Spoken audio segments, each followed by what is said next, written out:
Hey friends, it's Len here at 1A Auto. Today I'm working on a 2013 Subaru Outback. I'm going to be doing something very simple, replacing an air filter. If you need any parts or instructional videos, you can always check us out at 1aauto.com. All right, so here we go. We've got the hood up. We've got our brand new filter. I'm going to come over. I'm just going to grab these two clips right here. I'm going to grab my box. I can wiggle it around a little bit. If we need to, we can try to bring it up and out, just like that. Our air filter is located right inside here. Let's see if I can grab it. There we are. As you can tell, these are same size, so that's great. Looks like it should work perfectly.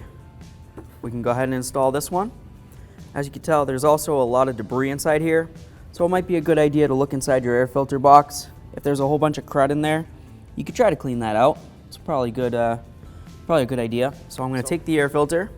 I'm not going to put it in this direction. I want to put it in this direction. As air comes flowing up through here, it's going to go through the air filter, get caught in all these little baffles right here, and the air filter is going to do its job. It's going to be nice and clean on the back side, nice and dirty on the front side. That's what I'm hoping this is going to do with the new one. By replacing this air filter, I'm going to notice a severe change in my fuel economy, judging by the look of the old one.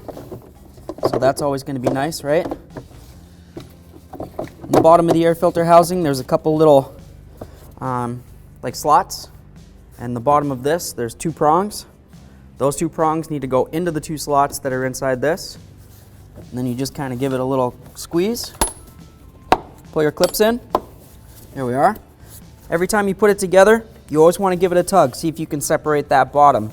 What could happen is even though you've got the slot down there and you've got your prong, what if you tried setting it in and it went like this? Right? And you come up here, feels good. The bottom's going to be this far apart. It's not going to be making a connection. You could suck dirty air straight up and into your engine. That's going to be pretty costly. An air filter is fairly cheap in comparison to an engine. So now we've completed this service.